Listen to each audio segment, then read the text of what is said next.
Central গভর্নমেন্টে all over ইন্ডিয়াতে একটা policy নিয়েছে, আসাম গভর্নমেন্টে এটা সাকসেসফুলি চিফ মিনিস্টার অফ আসামে প্রত্যেক ব্লকও এখন আমরা ফার্স্ট পেজও এক একটা করিয়া ই রিক্সার মাঝে একটা বক্সের মতো দেওয়া হয়েছে। এই বক্সে গিয়া 10টা সেন্টার থেকে কালেকশন করবো। সোনাইখন্ড উন্নয়ন ব্লকের অধীন 9টি গ্রাম পঞ্চায়েতকে স্বচ্ছ ভারত মিশনের আওতায় ই রিক্সা প্রদান করা হয়েছে।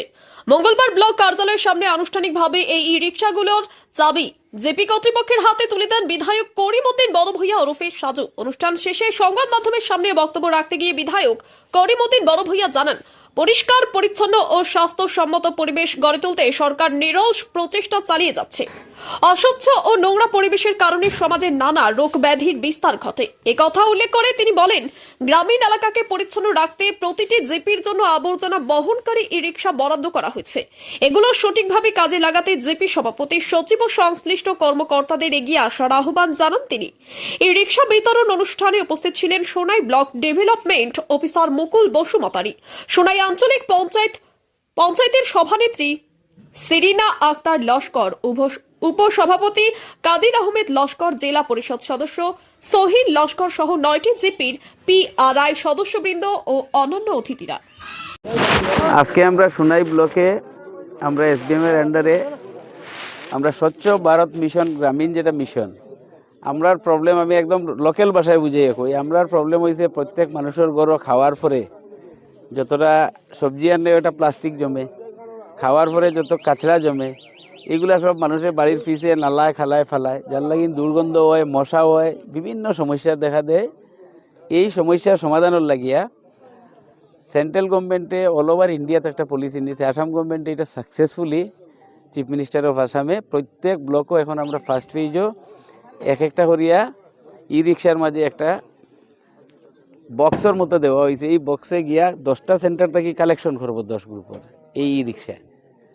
আপনারা দেখাই এটা ভিডিওতে এটা দেখাইবা, এই গিয়া আনিয়া এক জায়গাতে রাখবো, ওটারে আমরা সেন্ট্রালি কালেকশন করিয়া এটারে আমরা কনভার্ট করা হইব, বুঝছো নি কথা, বায়ো প্রোডাক্টে কনভার্ট করা হইব। এই স্কিম যেটা, এই স্কিমটা বহুত সুন্দর স্কিম, কিন্তু আমরা পঞ্চায়েত প্রতিনিধি, জিপি সেক্রেটারি সবর পয়লা একটা অসুবিধা হইব, মানুষের বাড়িতে গিয়া কালেকশন করতে লাগবো। মানুষের এবার হইতে হইব আমার খাওয়ারি গুণ পিছিয়ে দিয়ে জালনা বাই দিয়ে ধাক্কা দিয়ে না ফেলাইয়া একটা, আমি অনুরোধ করবো, ছোটো ড্রাম, ছোটো বড় নষ্ট জিনিস একটার মাঝে রাখি দিলে ওটা কেউ না কেউ গিয়ে আমরা সিস্টেম করিয়া দিব, কালেকশন করিয়া আনবো। এই সিস্টেমটা ডেভেলপ করার লাগিয়া, মানুষের ঘর থেকে কাঁচরা উঠাই আনার লাগে আমি প্রত্যেক পঞ্চায়েত প্রতিনিধি, বিশেষ করে ওয়ার্ড মেম্বার, 10 জন ওয়ার্ড মেম্বারে বহুত বড় একটা ভূমিকা নিতে পারবা। জিনিসটারে ছোটো মনে হয় কিন্তু ছোটো নাই, এটা আমরার পরিবেশের লাগি বহুত সবচেয়ে বেশি দরকারি একটা জিনিস, বহুত ইম্পর্টেন্ট জিনিস। পরিবেশ ঠিক থাকলে সবও ঠিক থাকবো। এর লাগে আমি অনুরোধ করবো প্রত্যেক পঞ্চায়েত মানে ওয়ার্ড মেম্বারে সবচেয়ে বেশি এটার উপরে গুরুত্ব দেওয়ার লাগে।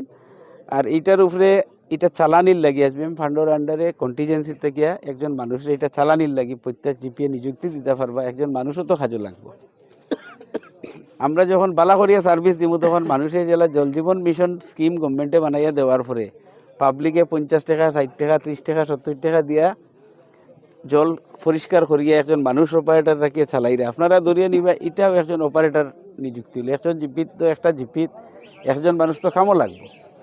এই মানুষরেও যদি আমরা পরবর্তীতে, এই মুহূর্তে না পরবর্তীতে আমরা পাবলিকেও যদি 10 টাকা 5 টাকা করিয়া দিই, তো এইটা একটা জিপির ফান্ডও ক্রিয়েট হইব। এইভাবেই তো সবর কালেকটিভ রেসপন্সিবিলিটি আমরা রুরাল ইকোনমিরে গ্রো করা নিই, রুরাল স্বচ্ছতা মিশন হোক, রুরাল মার্কেট ডিসেন্ট্রালাইজেশন হোক, এই সিস্টেমেটিকভাবে করা লাগে।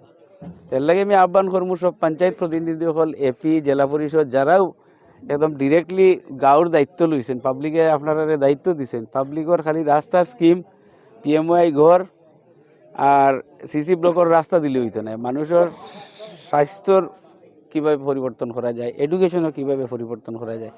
প্রায় 29টা ডিপার্টমেন্টও পঞ্চায়েতর হস্তক্ষেপ করার অধিকার আছে। আপনারা রুরাল হেলথ সেন্টার কীভাবে মেনটেন হইতো, স্কুলগুলা কীভাবে চলতো, যেহেতু আপনারা 15 মাইল থেকে স্কুল রিপেয়ারিংও টেকা দিন, অঙ্গনওয়াড়ি সেন্টারও টেকা দিন, কে লাগি আপনারা এই ডিপার্টমেন্টগুলা পঞ্চায়েতের আন্ডারে আছে, আপনারাও নিজের পরিধি বাড়াইন, ডিজাস্টার ম্যানেজমেন্টও আপনার করার আছে, এরপরে স্বচ্ছ ভারতও আপনার করার আছে, ড্রিঙ্কিং ওয়াটারও আপনার করার আছে, হেলথ সেক্টরও করার আছে, এডুকেশনও করার আছে। এর লাগিয়ে পঞ্চায়েত বডির আমি অ্যাক্টিভ, এই সোনাই রিভার যারা নির্বাচিত পঞ্চায়েত হল আমি সবার লগে কথা কইয়া দেখছি বহুত বহুত অ্যাক্টিভ, বহুত জোশ একদম আছে কাম করার। তো আমি আশা করি সোনাই দুইটা 100% সাকসেসফুল হইব। আর বিডিও নিজেও প্রত্যেকটা জিনিসও ইনিশিয়েটিভ লয়। এর লাগে বিডিও এবং পঞ্চায়েত সেক্রেটারি আমি সবরে অনুরোধ করবো, জিআরএস সহ প্রত্যেকরে জিপির ব্লকের প্রত্যেক কর্মকর্তা যাতে এটা সহযোগিতা করেন। আর আমি আশা করি এটা আমরা 100% সাকসেসফুল হইয়া আমি এখানে আজকে শেষ করলাম। সব উপস্থিত থাকার লাগে ধন্যবাদ দিয়ে